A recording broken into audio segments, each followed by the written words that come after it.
L'Odissea, capítol 16, pàgina 93. Ulises i Telèmac.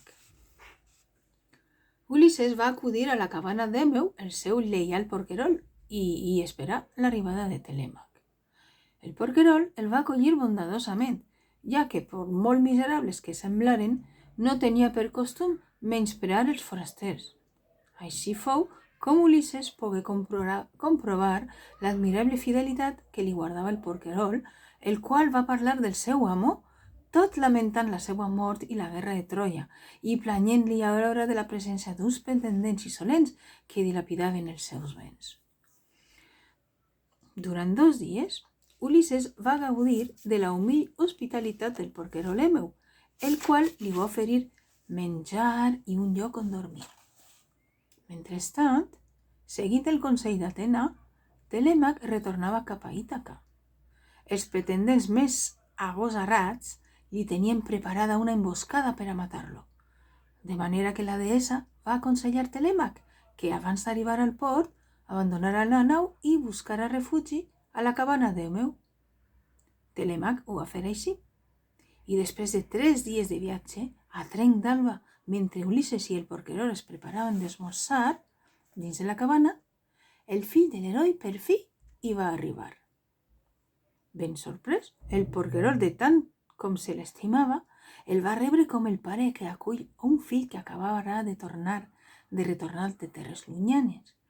Aleshores, quan Telèmac va descobrir la presència del foraster, Èmeu li va presentar com el vell mendicant que semblava ser.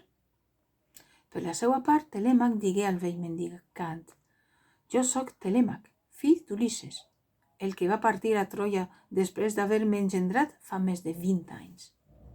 El mendicant es mostrà sorprès. «El fill d'Ulises!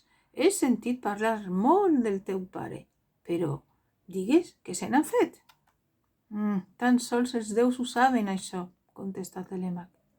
«Fa molt de temps s'escapà el rumor que era mort. Des d'aleshores, Ítaca és com una cova de lladres». «Com una cova de lladres? Què vols dir?» «Molts súbdits deslleials donen per fet que el meu pare és mort i volem traure'n profit. S'han fet els amos del nostre palau. Acacen la meua mare i a mi em miren de dalt a baix perquè sóc l'hereu del regne d'Ítaca. Estic segur que molts d'ells estimarien més veure'm mort. Sobretot, n'hi ha un que em sembla d'allò més perillós. Es diu Eurímac». Ulises es va sentir ben descoratjat quan va sentir les paraules del seu fill. No obstant això, va dir: «Estic segur que el teu pare hi tornarà molt prompte i posarà ordre entre tanta traïció».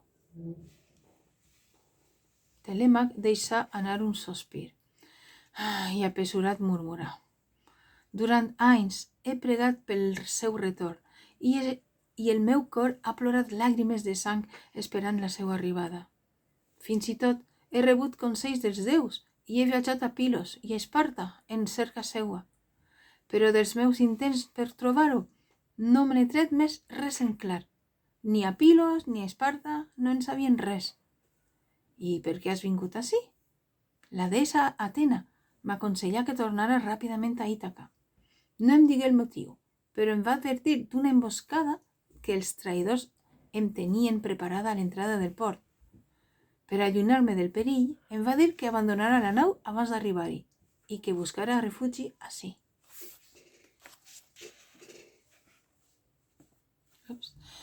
Tot seguit, Telèmac s'adreçà al porquerol.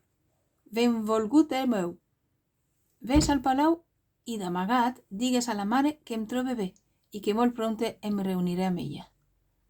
El porquerol se n'anà a l'acte i de seguida, sense deixar-se veure ni escoltar per Telèmac, la deessa Atena es presentà davant Ulises i li digué: «Ulises, manifesta la teua identitat al teu fill, perquè ja és hora que tots dos feu front als nobles insolents que dilapiden els vostres béns. No perdeu més temps». De seguida, la deessa tocà Ulises amb la vareta i l'heroi va recobrar el seu aspecte de guerrer.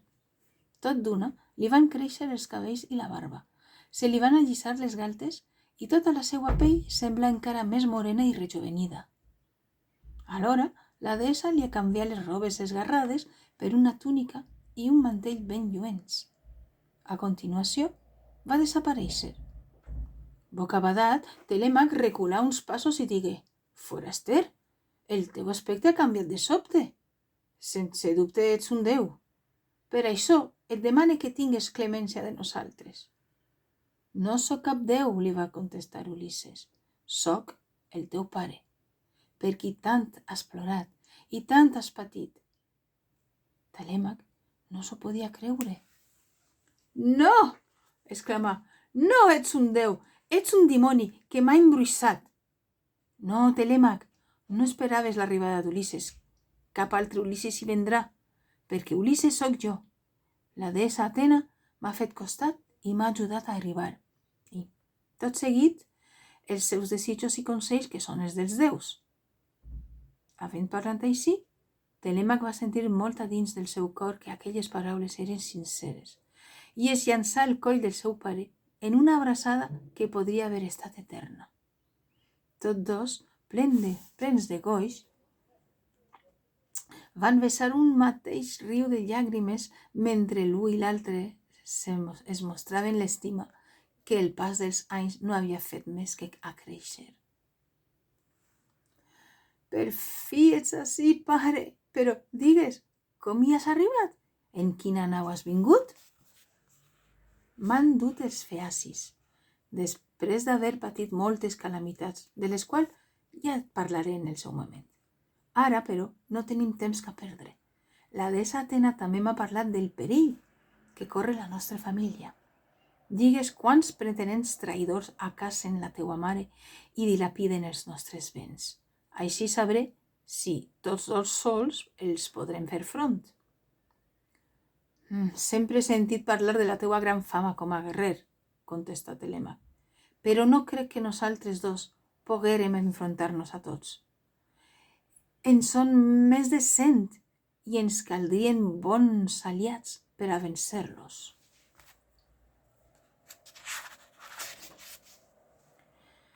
«Digues si et semblen bons aliats la deessa Atena i el pare Zeus, o si haurem de buscar cap altre aliat més». «Magnífics són els que has triat. Vinga, doncs, anem a casa i posem ordre entre tanta injustícia». Després que Ulisses pronunciara aquestes paraules, la deessa Atena aparegué de nou i torna a convertir-lo en un vell mendicant perquè, a excepció de Telèmac, ningú no el poguera reconèixer. Tot seguit, pare i fill van enfilar el camí del seu palau, on els pretendents, amb la més absoluta impunitat, no deixaven de fer ostentació de la seva insolència.